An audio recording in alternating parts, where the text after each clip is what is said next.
Hello, my name's Jocelyn Leclue, and I'm here today with Will Sloan. And you're listening to the Important Cinema Club. And today, we're talking about the Dardenne Brothers. That's right. Festival month finally concludes with the Kings of Cannes. Between 1999 and 2011, here are the prizes they won. 2 Palme d'Ors for Rosetta and L'Enfant. Best Actor, Olivier Gourmet for The Sun.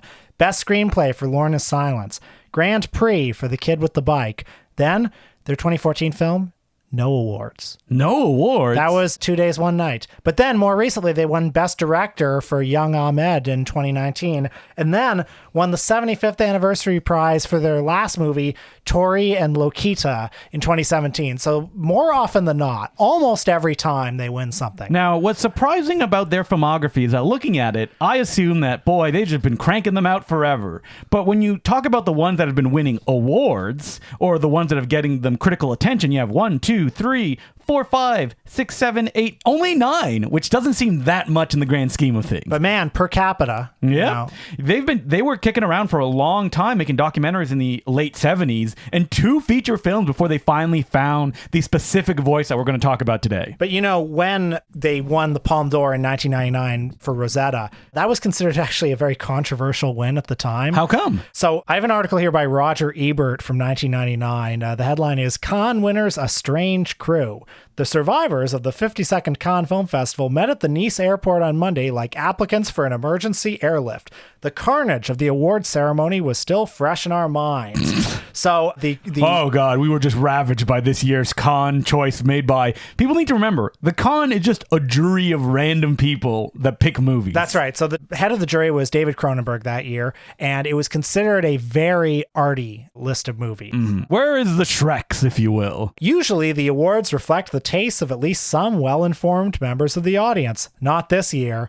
At last Sunday's award ceremony, the audience reaction moved from incredulity to boos and outrage, and finally an outright demonstration. When the single popular choice was announced, Spain's Pedro Almodovar for Best Director, the audience gave him a standing ovation. And then, best of all, he says, Cronenberg's jury gave the coveted Palme d'Or to Rosetta, a small Belgian film, unseen by me, about a disturbed young girl whose mother is an alcoholic. She lives in a trailer and moves from job to job, fighting to avoid her mother's fate. It may be a fine film. Ken Turin of the Los Angeles Times calls it heartbreaking and uplifting, but few even saw it. So basically what Roger Ebert is saying is, why did they not award the big films that will get people to read the articles that we're writing about the Cannes Film Festival? Yeah, and he's quoting in there like Todd McCarthy, who is like writes for Variety and was really shocked. This shows you like how the like Harvey Weinstein industrial complex just had a stranglehold on film culture like circa 1999. So it's kind of like the Cannes jury that year did what they were supposed to do and watch the films that were in, you know, the competition and pick the ones that they liked the most. Yeah. Now, of course, by the time like the Dardennes had their next movie and they were made mad. Now they are Cannes. You know, they are Cannes. Although, you know, they've kind of, I've got the sense in recent years that they've fallen out of fashion a little bit. Well, I think maybe a little bit because, you know, people go see the movies and they go,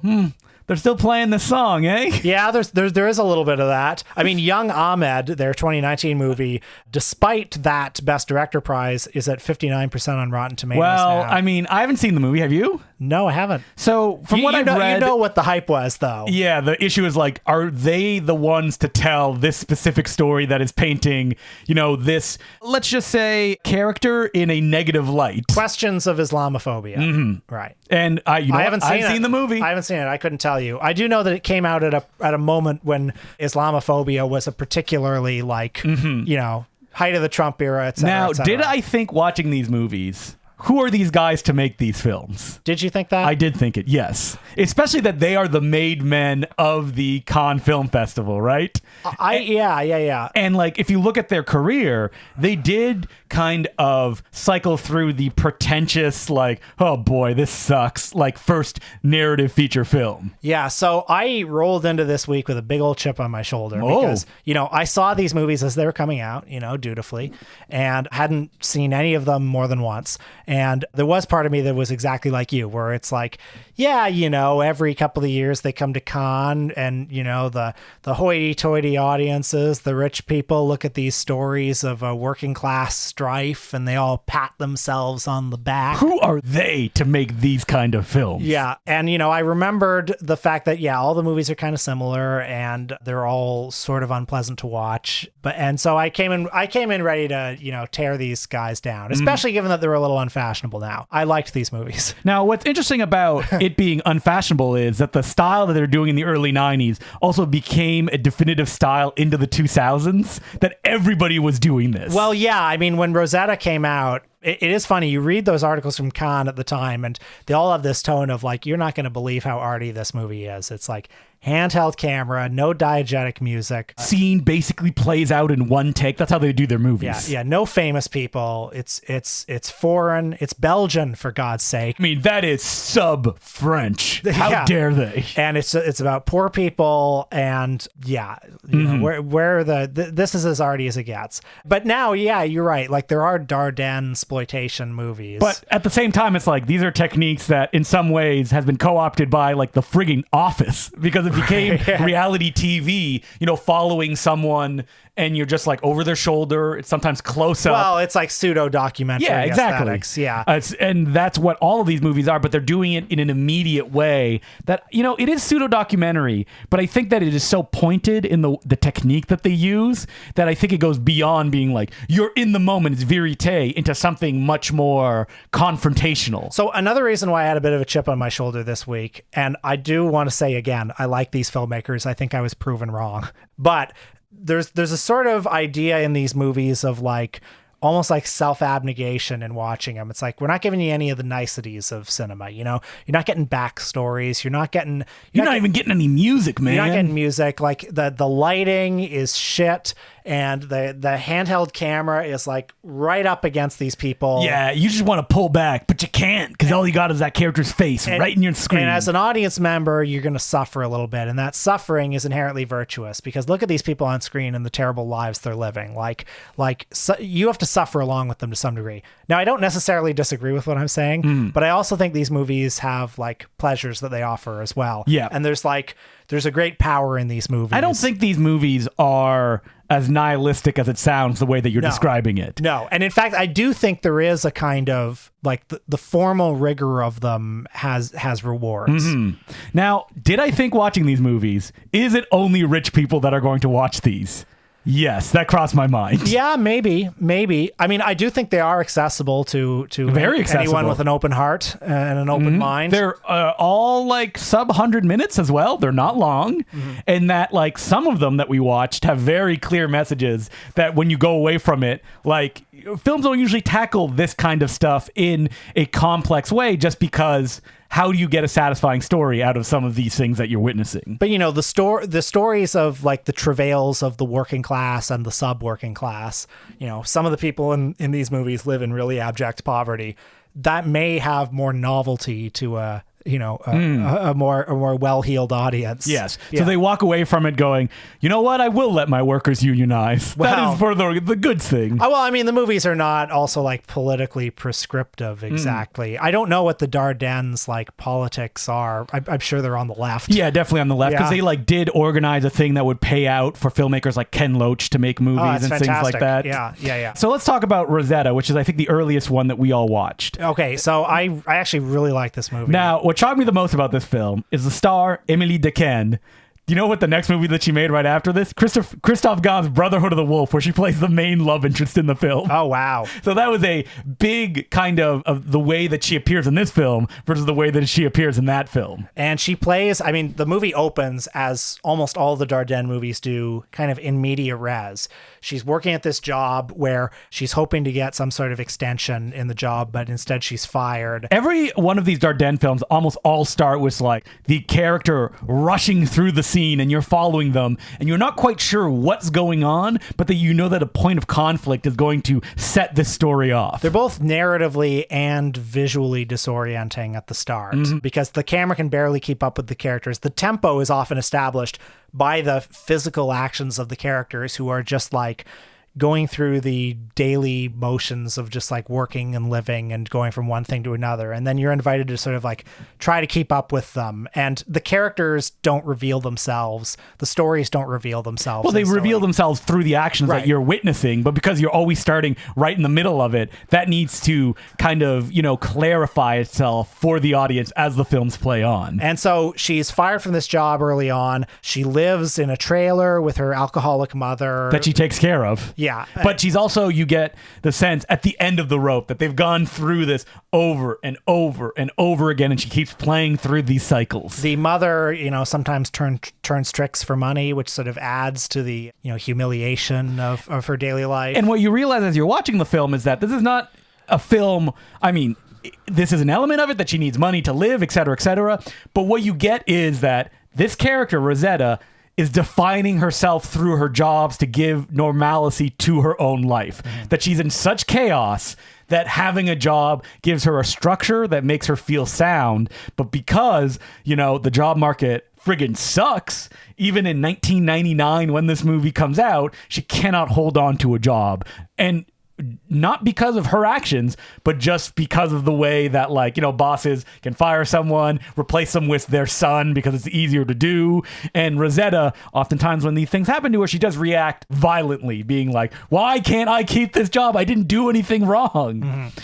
Did you see that in France they passed a law, like the Rosetta Law, about job safety based on this movie? I did hear that. Is that actually true? Was that? Yeah. Yeah. Or it was put through the system, even though that the Dardenne brothers are like, listen, through our movies, we don't want to, change things or anything like that. Did they say that? They did say that. And I say, screw you. You should be making movies, not because you expect to change, but you would hope some change. That's what you put out into the world. Yeah. I mean, who knows why they said that? Maybe they were worried about their funding. We don't want to make too many political provocations. Well, I mean, I look at these movies and they're not politically radical movies, but what movies are. I mean, and who even cares if they are? It's like these movies. But are they putting forward? I mean, not Rosetta specifically, but some of the, especially the last one that we're going to talk about.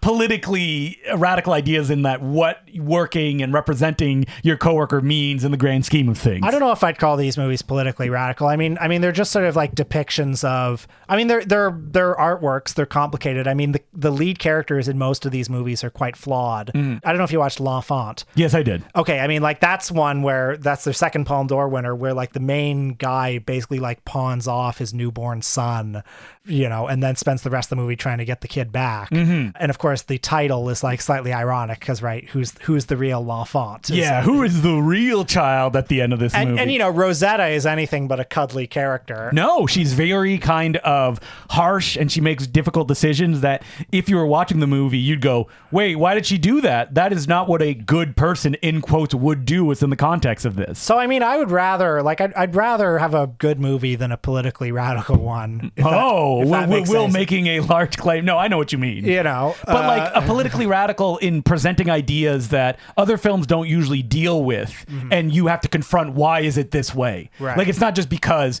the world, if we just tighten our straps and we'd be able to get through this. It's like Bad Bosses and shit like that. Well, I mean, some of it, I think, is implicit in the setting of these films. I'm anything but an expert on Belgian politics, but I know that they are... Well, I am, being Belgian myself, last name to clue. I know that they're set in the Wallonia region, which is an area that has, much in common with the American Rust Belt, in the sense that it's once this industrial center where the factories all closed. Now, the employment is so much higher, and what's left behind is a lot of gray concrete and very little social cohesion.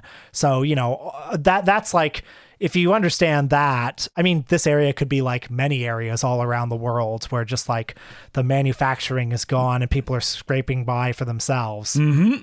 I mean, we drive through it every time we go to the United States, and we're look at these ghost towns all over the place, or in Canada too. Not like here, which is just which is perfect, great, just booming.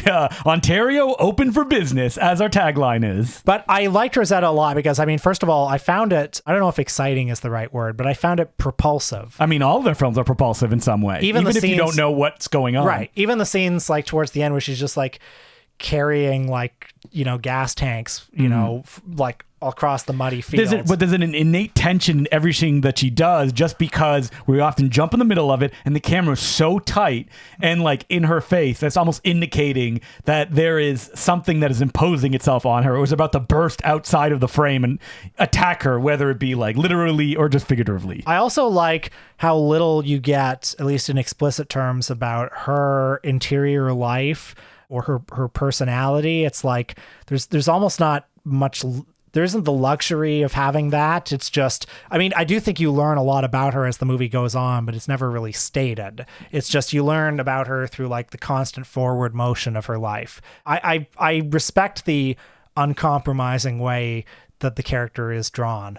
Even though that Rosetta, I think, out of all the ones that we watch, is probably one of the most punishing ones, because you just see a cycle play itself out without any finality or any change in what she's going through. And at the end, she ends up almost more broken than it began, even though that she made choices, in her view, to try to improve things. Yeah, but like I say, it feels like a truthful film, and there is a constant like forward motion to it that just starts to break down a little bit at the very end. And then like you sense it almost revving up again. Yeah, well, it's like, we're going to see Rosetta 2. We're going to go through all of these situations all over again. Will she ever be able to Rosetta 2, escape? let's do it. Yeah, that's what it's called, Rosetta 2. More waffles, which this film is filled with, and I was like, waffles, looks good. Yeah. As this character's crawling through the misery of her own life. Now, they returned to the festival circuit in 2002, 3 years later, with The Sun. And they're like, don't worry, people, it's a little happier, if you will. Yeah, I guess it's a little happier. Well, yeah, where characters are making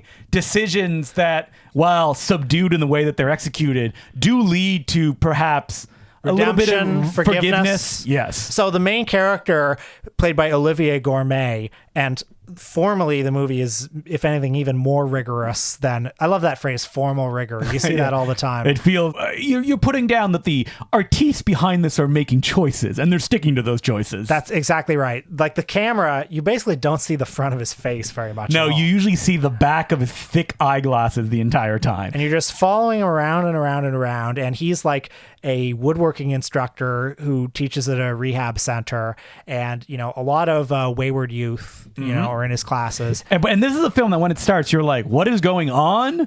Because a lot of woodwork. You see this character, a new kid comes, and this teacher becomes obsessed with this new kid, and you're like, is he a pedophile? Is he a serial killer? Why is he obsessed with this kid? All right, if you haven't seen it, fast forward 30 seconds. Even if you look at IMDb, it will spoil it for you, because I believe it's in the summary of the film. Just watch this movie, but fast forward 30 seconds. The kid killed his son some years ago and spent time in, juvenile hall for it. I think 4 or 5 years. So you have all of this nothing in the first part, and then you have this explosive piece of information. Which is dropped off almost casually by his ex-wife. Right, and it's ruined both their lives. It's ruined their marriage. He is taking it like a day at a time. He has this woodworking job just to keep himself busy. I think it's the only thing that keeps him sane, because you see his apartment, which is just like a cot on the ground and no furniture at all. So you have this piece of information that just like radically changes everything you've seen, and then changes the next hour of the movie. Because this man is interacting with this kid in a way that he even vocalizes to someone,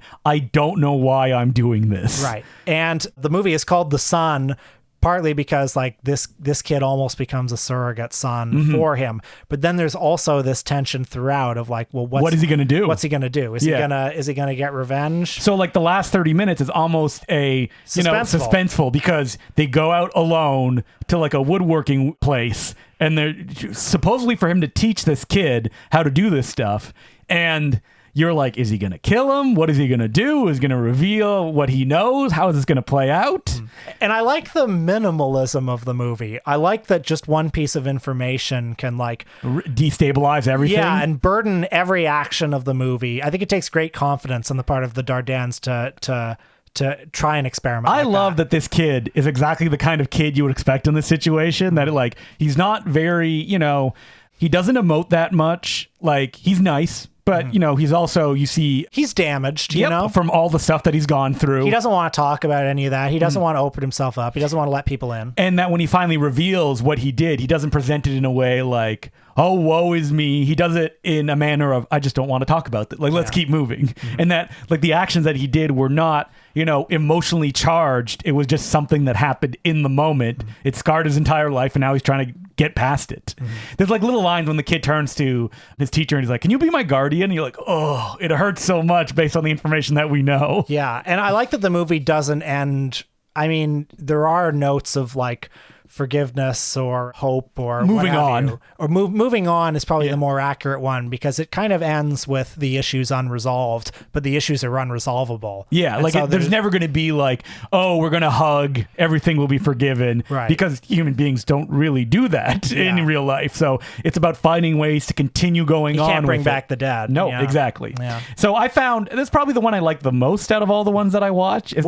Mostly because of the minimalism and that kind of suspense. I mean, these are all suspenseful films. All the Dardenne films are taking these situations and they're like, how is this going to play out? This is what I'd forgotten about these movies, actually, because I hadn't seen one in a while. I'd forgotten that kind of... You only need the edge of your seat when you're watching them. I mean, what I remembered is like the ugly gray palette of them and the sort of, I mean, they're not purely exercises in miserableism. Well, I think that when you probably filter the Dardenne and what you remembered about them, you slotted them into like, the nothing happening art house film where we're capturing, look at these people in poverty. Aren't they miserable? When there's a propulsion to these films that defines, their filmmaking style. I mean, certainly L'Enfant is like this too. It's basically like a long chase movie. It's another movie that has one like completely destabilizing piece of information early on, and then there's just this chase for the rest of it. Hey, let's get to a movie, though, that has stars in it that I recognize, like 2 Days, One Night. Okay, yeah. Tell them what this one's about. This is probably their most like popular movie. Marion Cotillard got Best Actress nomination for it.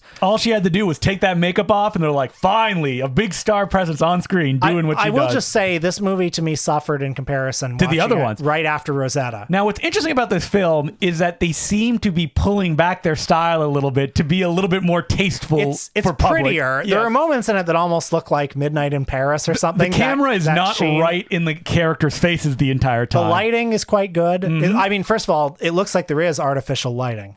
Oh, you think so? I don't know. I didn't look enough into it. Or a little bit of post-production. Like, I don't know. It's just too sunny. It doesn't look like the other one. The plot for this one is Marion Cotillard plays a worker who learns that she's being let go because her job had a vote that the people could take a bonus or she would come back to work. And everyone would get a bonus of €1,000.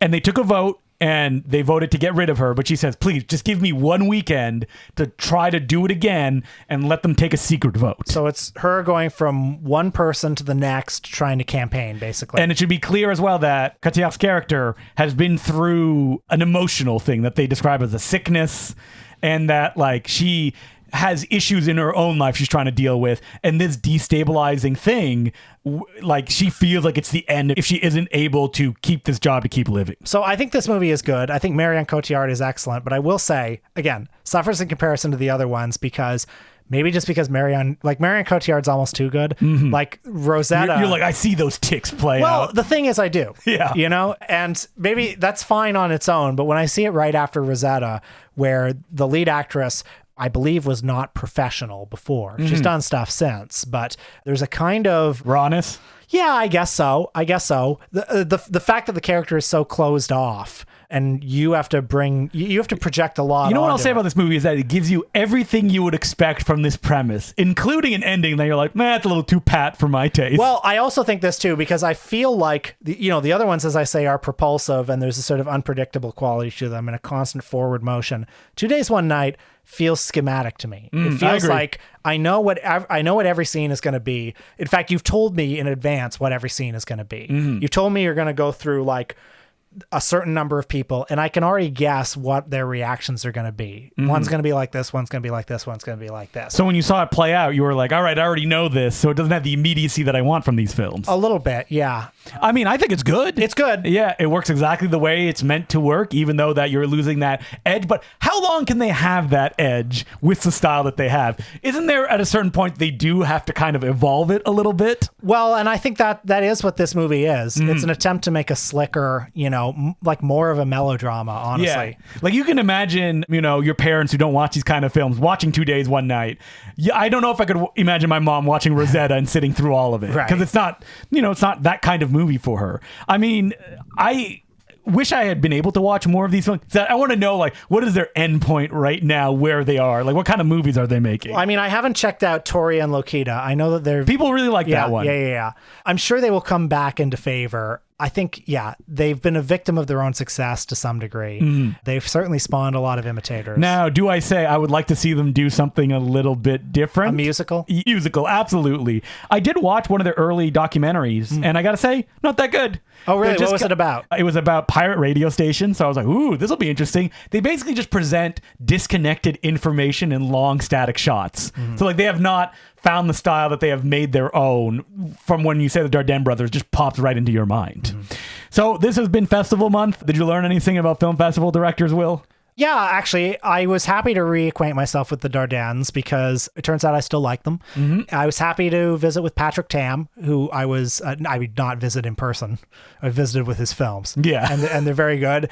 Hong Sang-soo, I learned nothing about. No. I already Really? knew what he was about, but I was happy to spend some time with him as well. Did you learn anything about the opening and closing film of the Toronto International Film Festival? Nope, didn't learn a single thing. No, basically just... So it's like a film festival. Yes, but don't you want to be challenged when you go to a film festival? Should we have picked other directors? No, I don't. I think we picked exactly the kind of... We had a nice cross-section of all the kind of stuff that I think you would expect when you go to... Let's do this again next September. Okay, well, sounds good. September will now be festival months from now on, and we will...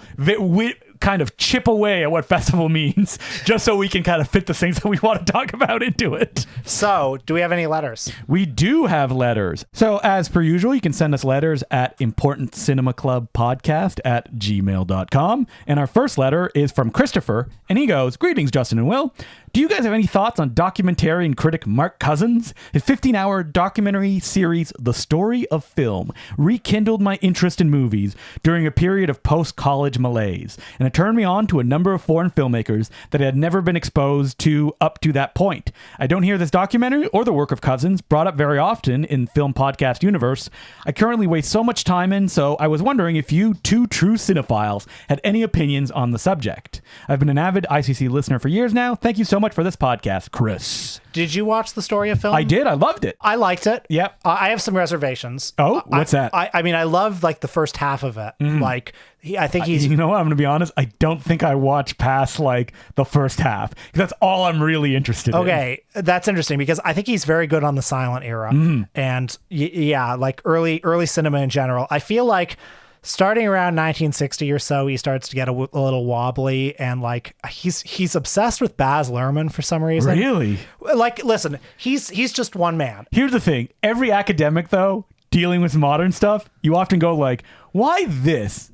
I love David Bordwell. His choices of modern Hong Kong films that he analyzes are baffling to me. Well, yeah, he loves Baz Luhrmann so much. And I mean, look, Mark Cousins is only one man. He has his perspective. Yeah, he can only speak from his perspective. Right. But I mean, the Story of Film has the pretense of being more than that. And so therefore, when you're coming as okay, this is the actual definitive story of film, we're showing you more story of film than ever. We're forget all those other stories of films. This is the story of film.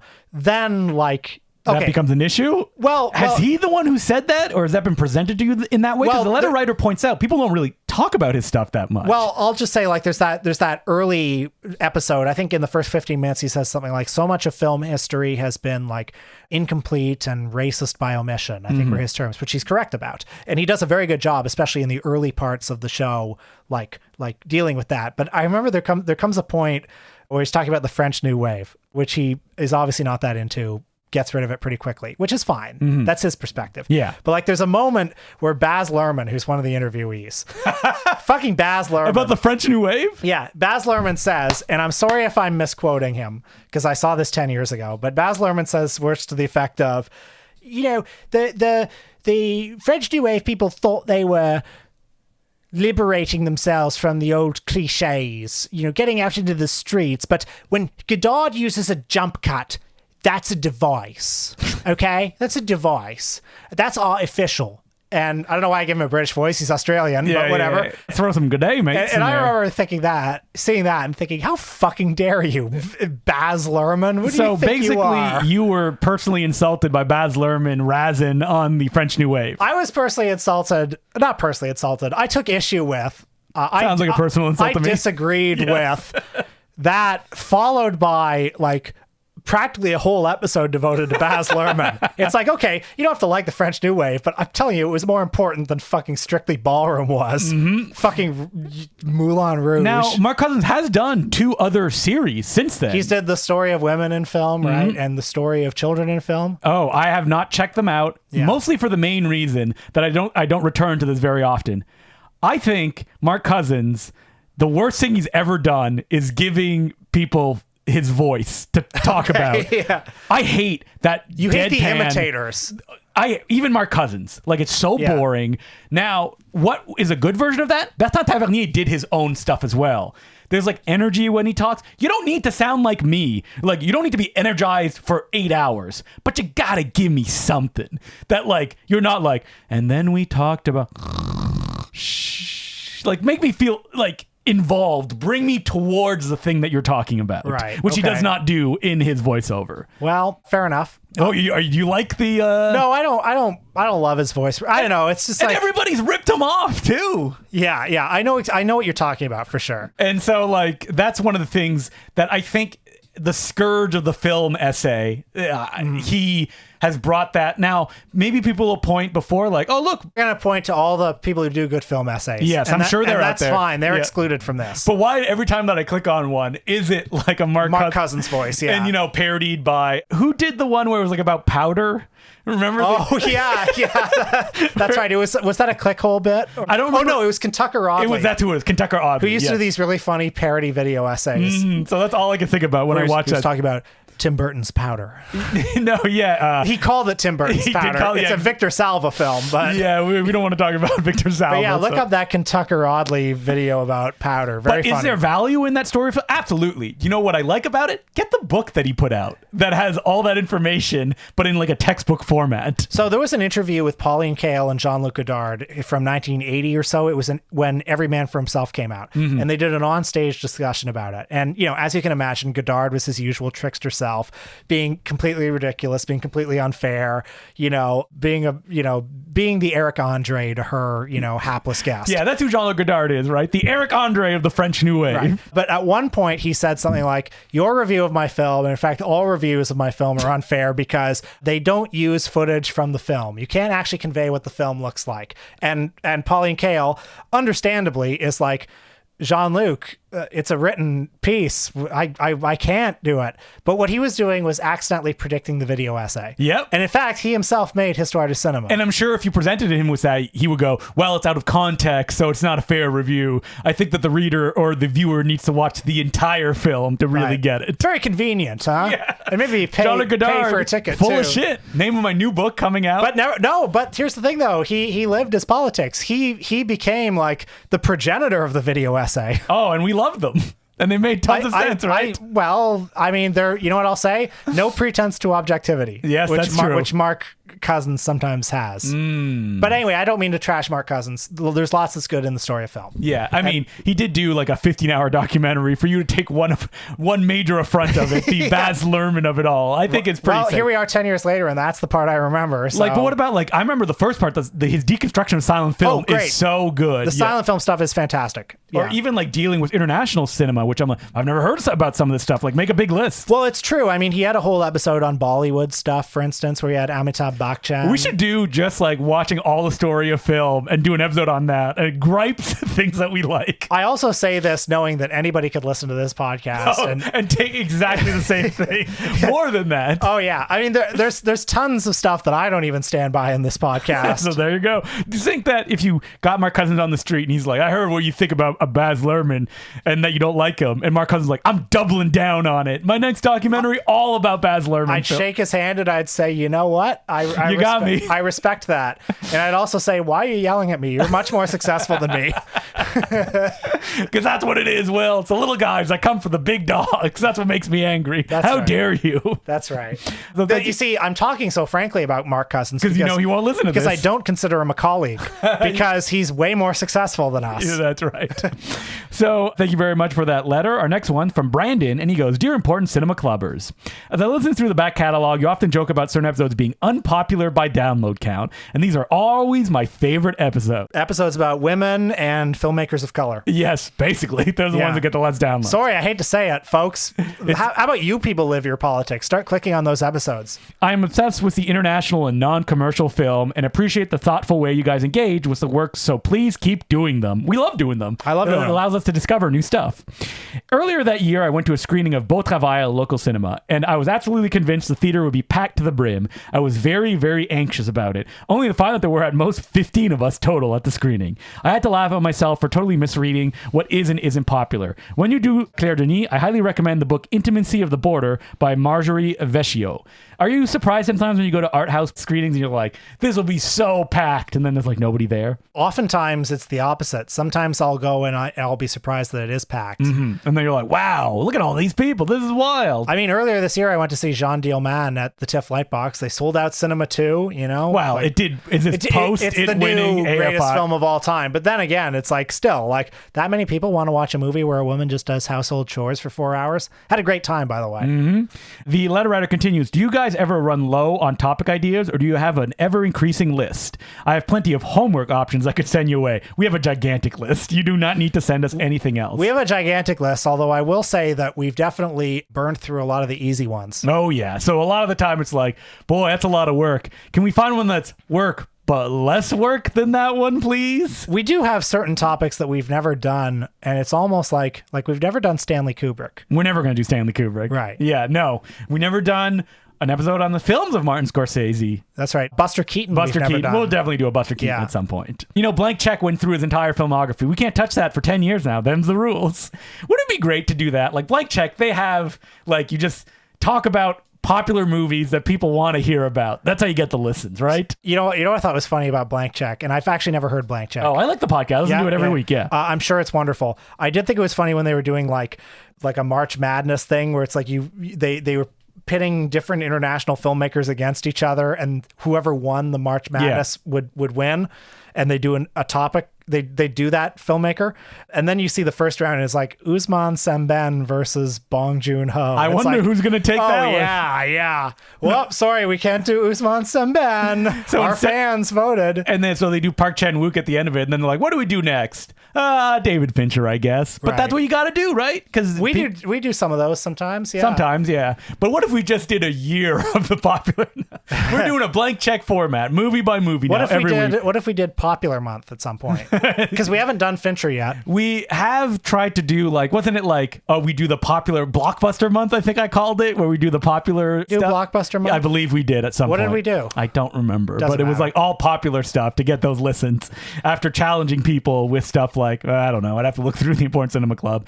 Someone posted a nice review where they're like, listening through the entire catalog, you can see Will rediscover his love of cinema again. I mean, I feel like I've always loved cinema, but that's nice to hear that I've only loved it more. So you can get the character journey of Will Sloan. So when the biopic about the movie, our lives, that'll be the journey of Will, from the bitter irony, poison young man into the old, gentle grandpa of the Important Cinema Club. Every movie has something good about it. Not true. No, that's not true. I mean, I've heard from a certain podcast that there's no such thing as a bad movie. And then every time I say, oh, this movie's so bad, people are like, what? You said it. Parody, satire. So thank you very much for those letters. What are we doing on our Patreon this week, Will? We are returning. Okay, well, we just did an episode where we talked about Expendables 4, which we went to see in a theater. Yes. And so you'll be able to hear that. But then we also did an episode talking about stuff that we've seen recently, including a deep dive into Ernest Scared Stupid. Yeah, we have not talked about it enough, have we? Yeah. Even though we have a whole episode dedicated to Ernest. love talking about Ernest. You know, we need to return to Ernest again when we hit that 400 episode mark and we start redoing episodes. Like Ernest, fruitful right there and then. I wonder, I don't even think the marathon episode we did is still up, because I took them down after a month. That was a good one. Let's put it back up. Why not? No, we're going to we got to squeeze that juice as we have the stuff that's unavailable. And the, fabled Some War episodes never came out, the Steve Odenkirk Some movies. Oh, yeah. Okay, I'll explain this. For years, we were saying if we hit a certain number of patrons, we would do an episode on all of the Thumb movies by Steve watch them all. Odenkirk. Like the Blair Thumb, Star Thumb, or whatever. You remember those? Yep. You were in Blockbuster in the 90s, and we've never got there. Wait, did I tell you how I would do that episode? I'll tell you off mic, but I had a plan on how to do it. On drugs. Yes, that's right. We would have to get real high on acid. Remember, as my dad said, don't use acid 2 days in a row because it won't have the same effect. So, we'll have to try to squeeze it all. There's so many Thumb movies too. Oh, I just thought of a great Shocktober topic that I don't know how we've never done. Horror spoofs. Oh my God. That is death. We should do Pauly Shore as Blair Witch parody. That's what I was thinking. The bogus witch project. All right, well, maybe we'll do that. That. But next week, we do have a topic. We will be talking... Shocktober. So we'll be talking about... We're getting the franchise right off the ground. We try to do one every month. But it's every year, yeah. It'll be the Mr. Vampire franchise. Only technically official Mr. Vampire films. So Mr. Vampire 1 to 4. And then in that set, there's Vampire versus Vampire, the one that Arrow put out. I don't know if that counts with it. How about Mr. Vampire 1992? Is that an official one? I don't know, but it depends on who produced it or who directed it. So we'd have to check that out. So yeah, Mr. Vampire is one of the iconic Hong Kong film franchises, horror comedies, popularized the hopping vampire genre. Yeah. And a lot of them are on the Criterion channel right now. Are they? They're on there? So, wow. Yeah. So that's what we'll be talking about next week. Until then, my name's Justin the Clue. I'm Will Sloan. Thanks for listening.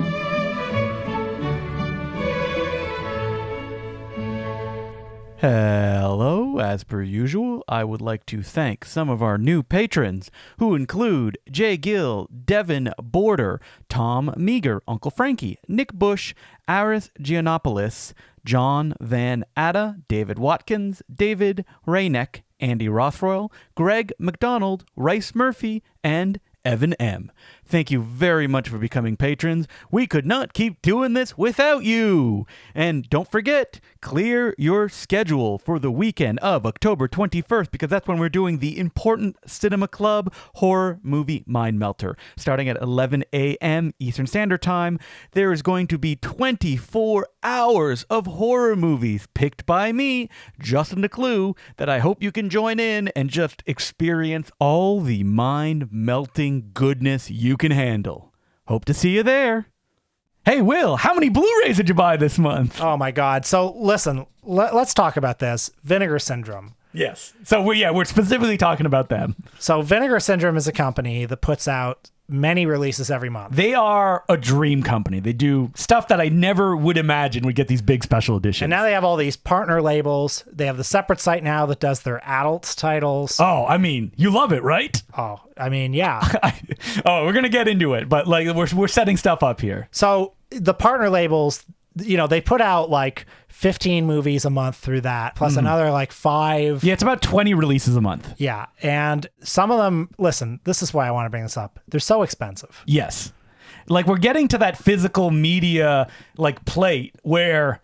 And anyone who's listened to me on the Bay Street Video Podcast has heard me say this every week. Because when we go on Bay Street Video Podcast through the Blu-rays we're talking about, we have them in front of us, and I see the prices when I start, and I always go, oh my God, like that's wild. So Vinegar Syndrome just announced that they're putting out Mark of the Devil on a 4K Blu-ray. Okay, now what you're looking at is the Canadian prices, because it switches over. Right. So we're saying this in Canadian prices. Canadian prices, the suggested retail price is $89.76.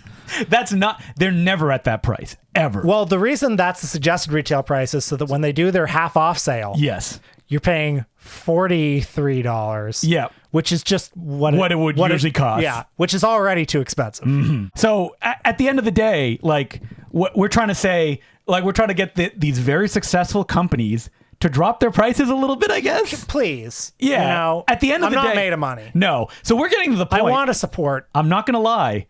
This slate of releases of Vinegar Syndrome, I looked at all of them, the partner labels, the normal ones, and I went, I'm not buying anything this month. Good for you. This has never happened in 3-4 years. I mean, that's a sign of maturity more than anything. Is it because you're just getting harder to please? Like, what's going on? I think it's a little bit of this. I also think that they're reaching that point that I've been talking about 2 years, so it doesn't really matter. Where it's like there's no more movies left. Because we've talked about this before, right? That like anytime companies do announcements, where like me and Will will send this image of the bottom of the barrel to each other. It's like, oh my God. You know, it doesn't need to be for us. But it is a little bit dispiriting that I guess you can only have a good thing for so long before you reach, there's limits to things. I was amused by a few months ago, Vinegar Syndrome put out a 3-pack of Category 3 Hong Kong horror films. Yeah. And, they did the 3-pack presumably because who would buy these movies separately? I got it. I watched one of the movies. And you're like, it's bad. It's bad. Yeah. And now they're putting out like movies like that individually because they decided realized, people will pay for them individually, right. So we don't need to put them in 3-packs. And Justin, you and I have to take a stand because we're those people. Yes. Well, I didn't buy the last horror one they did. Yeah. Because I was like, don't I already have a pregnancy-based horror one that I haven't watched yet that some company released? Like, yeah. And I mean, Vinegar Syndrome, their own why are prices going up? Is it just that they're realizing that people will continue to buy this stuff? I think in some cases, yeah. But also, it's like more of a niche market now. Yeah, but it was a niche market, probably the same niche market it was a year ago, right? Yeah. Like, can they continue to squeeze their audience? Like, I've been seeing letterbox reviews of people going like, man, Vinegar Syndrome has been really like whiffing on like a bunch of releases lately. Like, when do you stop going, I'm not getting this because like it's just too much. Like I still see on all the social media things, people get really excited for these releases and good for them. You know what else I get? Are we too grizzled and like we've been in these trenches too long? Something else I get a little tired of is Criterion. Yeah, but they stink. They're real bad right now. They are bad. They don't. They're actually not as good as sometimes. Kino has a better slate than Criterion does. They do. And you know what's wild about Criterion is like I bought the version of the trial they put out. It is such a low effort release of them being like, oh, we got a new Jim McBride commentary, I guess. You hogs, this is all you get. Well, lucky that there's a commentary. And do you know how much it is? It's like $50 for the 4K of the trial. Yeah. I understand that the audience is shrinking, but it feels like that audience shrunk 5 years ago. Mm-hmm. And but you're squeezing these, and inflation, yes, it's bad. I understand. But if you look even at the Vinegar Syndrome, you're paying $10 extra for those sleeves that they come in. Also, I don't want to say that Criterion does bad work because they do a lot of good work. But I do think it's funny that they do all those Netflix and they've become, just a marketing arm for the streaming services. Yes. I mean, Criterion's it's existed for so long. We've complained about them before. And look, they have an office in Manhattan. It takes a lot of money. And they only have half the staff that they used to have as well. And I understand that those Netflix releases they do sell very well. Yes. Because every library buys them. But that's the thing, right? So Vinegar Syndrome, you understand that some of these releases, even if we're like, why are they putting that out? That pays the bills because people buy them, right. Which allows them to do, the stuff that doesn't sell that well. I am a little bit disappointed, probably because they're forced to do it every month. But AGFA does a lot of re-releases of they're putting out with a slipcase. Oh, what is it? It's the one with the sheep monster in it. The Beast of Yucca Flats? Oh, God Monster of Indian Flats. Yeah, that's right. And that one, I'm like, well, I bought that already. But you know what? Maybe people didn't get a chance. It's been out of print for a while. Exactly. Yeah. So bring it back in print. That's a good movie, God Monster of Indian Flats. $20 more. Yeah. But even stuff that in the past I would have bought without blinking, when it comes out now, I'm like, do I need that? The Flesh trilogy, Roberta Findlay and Michael Finley's, the 3 films they made together. I looked at it and I went, I don't need that.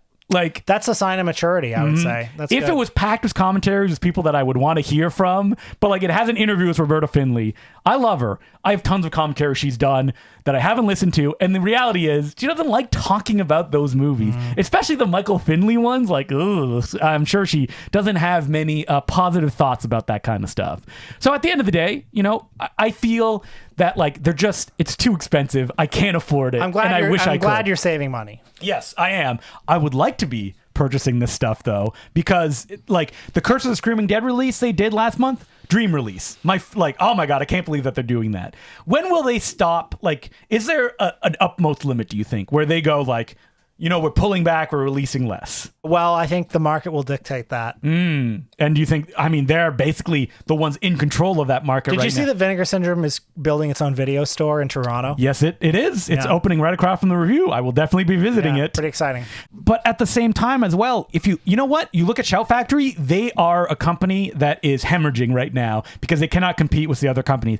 They are swarming the market with Shaw Brothers box sets only to get ahead of the other companies doing it. Like, I have 2 of their Shaw Brothers box set. I would not be buying the 3rd or 4th because I'm like, it's too much. It's too fast. Can't keep up. Why do we have to keep doing that? Now, maybe there's young people who are flush with money, just like all the young people are, right? Just can't have enough that they're like, well, I'll be buying all of these, but not me. It makes me sad. I think we should get free stuff. Yes, I do. You know what company keeps knocking above their weight? Gold Ninja Video. Now, I'm buying all of their releases. That's right. And what's that? They're trying to do 2 a month? Oh, too much. Can't afford those.